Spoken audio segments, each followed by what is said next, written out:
Hai guys, welcome back to my channel. Masih bersama aku ya guys, Neka Karisma, mantan TKW Singapura yang paling kalem anteng manjas Indonesia.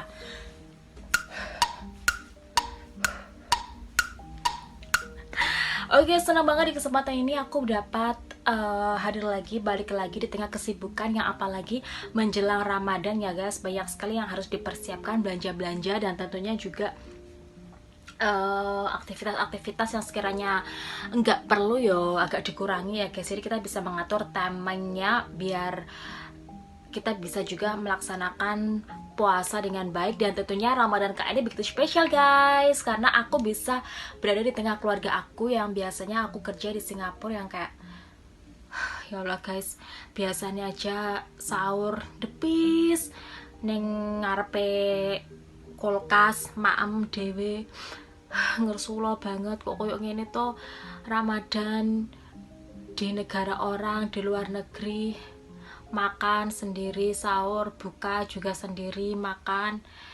Dan finally guys, akhirnya semoga Ramadan ini bisa membawa berkah bagi keluargaku dan tentunya juga aku pribadi ya guys, yang seneng banget karena aku bisa berada di tengah-tengah keluargaku dan melaksanakan ibadah puasa nantinya bersama keluarga. Oke, sekali ini di kesempatan ini aku bakal cerita ke kalian, dan sebenarnya ini tuh aku nggak mau cerita sih sebenarnya ya. Tapi karena kemarin tuh aku lihat video di TikTok yang sempat viral banget, dan aku melihat oke, aku tahu orang ini. Di situ ada video yang ada emak-emak lagi naik sepeda dan dia tuh nyelonong aja gitu guys, yang seharusnya tuh track bus, dia itu main nyelonong aja gitu. Dan aku berpikir kayak oke, I know her, seperti itu guys. Jadi buat aku yang kayak oke, mungkin saatnya aku harus kasih komen aku yang kemarin aku mau bilang tentang majikan yang worst banget, yang menurut aku ini paling parah selama aku kerja di Singapura. Ya, ini guys, cerita ini yang mau aku ceritakan ke kalian ya guys. Dan semoga aja dengan cerita aku ini buat kalian yang pengen kerja di Singapura atau mungkin di negara lain itu bisa lebih kayak mengukur kemampuan kalian gitu loh guys. Kayak ternyata kerja di luar negeri tuh nggak seindah, nggak semudah yang kita pikirkan ya. Ternyata ada juga loh yang walaupun udah lama tapi mendapat perlakuan yang kurang baik dari majikannya. Jadi itu banyak banget. Jadi buat kalian pengen kerja ke luar negeri, apalagi jadi TKW, itu harus bener-bener yang think twice. Kalian harus berpikir 2 kali ya guys untuk kesananya, untuk bekerja ya di pembantu terutama gitu. Jadi aku mulai ya guys. Pertamanya tuh aku di sini itu di keluarga ini ya, sebut aja namanya tuh Madam K, Madam Crazy. Oke, aku bekerja di Madam K ini. Pertamanya tuh aku dulu agentnya itu aku dapatnya tuh dari agent yang enggak bayar alias gratis. Jadi kan kalau biasanya kerja kan ada potongan gaji. Nah, di agent ini tuh nggak ada potongan gajinya guys. Jadi emang bener-bener gratis. Enaknya sih kan nggak ada potongan majikan. Seperti kita tahu biasanya kan dipotong 2 bulan. Nah, di agent itu nggak ada potongan. Tapi nggak enaknya yaitu kalau ada masalah dengan majikan, bye, dia angkat tangan, dia nggak mau ngurusin kalian. Entah kalian gimana keadaannya, mereka nggak bakal ngurusin. Dan itu kebodohan yang pernah aku lakuin, mendapatkan pengalaman dengan agent yang nggak bayar seperti ini. Kasusnya seperti ini ya guys. Next bakal aku ceritain selengkapnya. Terus kemudian aku bergabung di Madam K. Pertamanya ini keluarganya tuh kayak lucu banget. Dia tuh punya 2 anak kecil yang waktu itu mungkin usia sekarang kelas 2 SD, sama yang kecil itu kelas 1. Dia mau kelas 1 gitu ya guys ya. Bukan, dia masih kayak TK 0 besar gitu. Namanya tuh M dan L. Jadi si L ini kan adiknya si M. Nah, terus aku join Mereka tuh mungkin kira-kira waktu itu 8 bulan gitu guys. Pertama tuh keluarganya tuh baik banget gitu. Aku tuh sayang banget sama anak-anaknya si M dan si L ini. Mereka tuh kayak anak-anak bule yang rambutnya tuh pirang, yang matanya tuh biru, yang kulitnya tuh putih banget, yang bener-bener kayak Barbie gitu loh guys. Tapi nggak tahu kok mboknya kayak Barbie ngepet. Itu yang membuat aku tuh kayak, oh my god, ternyata aku pikir tuh kerja sama bule tuh enak, bisa bebas, off day-nya bisa enak gitu, tapi enggak sama sekali. Kalian harus pikir 2 kali guys, pikir 2 kali ya. Jadi pertamanya mereka tuh baik banget, setiap aku melakukan pekerjaan kayak mereka tuh kayak satisfied banget, yang kayak bilang, oh terima kasih kamu kerjanya bagus banget, ini rapi banget gitu, jadi aku suka banget kerjaan kamu gitu. Itu pertamanya. Terus kemudian semuanya berawal dari pertamanya kan itu Madam K itu kan dia lagi di rumah jadi ibu rumah tangga. Nah, kemudian Madam K ini dia itu berinisiatif untuk bekerja gitu. Jadi dia itu mendaftar jadi guru gitu. Dia melamar pekerjaan dan dia dapat di salah satu sekolah internasional di Singapura waktu itu. Nah, Madam K ini dia itu kerja jadi guru di sana, terus kemudian dia mulailah drama ini berawal dari sini. Semenjak dia bekerja ini, sifat aslinya udah kelihatan ya Madam K ini.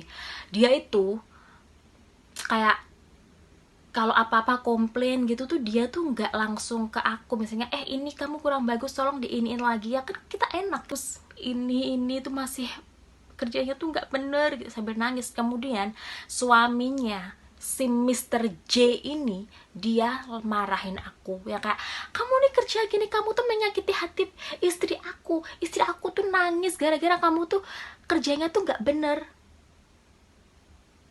Aku tuh kayak, kalau aku salah misalnya jadi pembantu ya langsung aja negur, ngapain sih harus suaminya harus ikut-ikutan, pasti mikir gitu kan guys, bener nggak? Terus kemudian pada suatu hari ini ternyata Madam K ini dia tuh orang yang suka minum. Menurut aku, selama aku punya experience ya dengan bule-bule, kerja sama bule, baru kali ini nemuin bule yang gendeng alias bule yang gila. Biasanya kalau mereka habis minum, misalkan minum alkohol, kalau mereka mabuk, paling mereka juga diem aja, habis itu pusing tidur udah. Kalau ini enggak, ini bule paling gila nih enggak, dia itu kayak mencari-cari masalah gitu loh guys. Jadi Madam K ini dia itu suka minum, kayak dia ada botol kecil yang selalunya biasanya dia tuh pakai gitu, dan aku nggak tahu itu apa namanya, bukan wine kayaknya, apa pokoknya ada alkohol gitu guys, botol segini gitu. Dia itu sukanya tuh minum, dan setelah itu dia kayak mencari-cari kesalahan pembantunya. Misalnya suruh lipat-lipat baju di tengah malam, gedor-gedor pintu pembantunya, suruh bersihin dapur, suruh bersihin apa aja yang sekiranya nggak bener kayak gitu. Jadi dia itu merasa kecewa banget waktu itu dengan aku, karena dia pernah mengajak aku pergi ke Vietnam waktu itu, nemenin anak-anaknya dan keluarga ini berlibur ke Vietnam. Nah, aku pikir di Vietnam kan enak, kita jadi pembantu tapi kita bisa berlibur. Ternyata tuh enggak guys, enggak.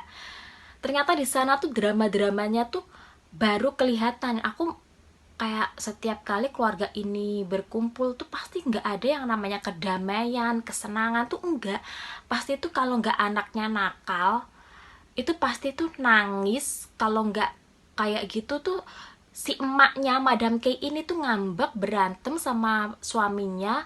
Kalau nggak gitu berantem sama anak-anaknya, yang kayak kehidupannya tuh bener-bener nggak ada kedamaian sama sekali gitu loh guys. Jadi waktu itu aku pikir, kok setiap kali kumpul sama keluarga ini tuh kok nggak merasa kayak gimana sih, yang namanya keluarga baik-baik aja tuh gimana sih yang kayak kumpul sama keluarganya yang seneng gitu, enggak, pasti tuh kayak ribut aja gitu loh guys. Terus kemudian waktu terus pulang kan ke Singapura, nah drama-drama itu dimulai. Waktu itu Madam K ini tuh dia merasa kayak lapar banget, sedangkan di saat itu aku harus ngurus anak-anaknya 2 ini. Dan dia itu nggak suka kalau aku melakukan pekerjaan meninggalkan anak-anaknya, kan repot. Gimana aku masak tapi dia nggak mau kalau anak-anaknya ini aku tinggalin gitu loh guys. Dan dia waktu itu pasang kamera. Sebelum aku ke situ dia belum pasang kamera. Aku pikir ya udahlah, kita kerja ya kerja, walaupun ada kamera berapa yang penting kita kerjanya oke, ya udah gitu. Tapi enggak guys, dia itu selalu kalau aku misalnya keluar, kamu keluar kemana tadi jam segini? Aku beli makan gitu. Kamu pulang kok kamu jam segini baru baru kembali gitu, padahal aku di luar juga ngobrol sama pembantu-pembantu lain. Terus dia kayak, kamu di mana? Aku nggak ngelihat kamu. Kamu berada di mana? Aku nggak ngelihat kamu. Kamu pulang jam berapa? Terus gunanya kamera itu buat apa? Dia tahu di situ ada kamera, kenapa dia enggak menyelidikin sendiri? Ternyata setelah aku tahu, ternyata kameranya itu di rumah dia cuma bisa ngelihat yang secara live. Jadi kayak enggak kerekord gitu loh guys. Dia tuh ngelihatnya tuh kayak secara live gitu. Bagiku, kalau aku pikir walaupun ada kamera yang penting dia bisa lihat, tapi enggak, kok malah makin rese ke sini-sini gitu loh guys. Saya tuh aku bilang, aku kayaknya aku nggak cocok deh kerja di sini gitu, aku mau ganti aja. Nah, di sini nih guys, ini part yang paling paling dramatis banget. Setelah aku ngomong kayak gitu, dia tuh bener-bener marah banget sama aku. Udah deh, kecewa banget karena dia merasa dia tuh udah baik sama aku, tapi aku mau meninggalkan dia. Gimana nggak mau meninggalkan kalau kelakuannya aja kayak gitu? Dan kalian bisa denger, ini aku nggak bakal bercerita kalau aku nggak ada faktanya. Dan kalian bisa lihat juga, ini adalah jadwal-jadwalku. Banyak banget aku simpan di HP satunya. Next, di part kedua aku bakal cerita suara rekaman ketika dia marah-marah. Oke guys, karena durasinya udah lama, kita lanjut lagi di part kedua ya guys, kalau rame guys ya. Oke guys, terima kasih dan jangan lupa like, comment, subscribe channel aku. Dan kita jumpa lagi di episode selanjutnya. Dan buat kalian yang masih kerja di Singapura, walaupun majikan kalian itu koyo asu, tapi harus bertahan, tetap semangat, karena apa yang kalian lakukan itu hanya semata-mata demi keluarga kalian, agar kalian bisa kumpulin uang dan bisa kirim uang ke rumah. Oke guys, semangat!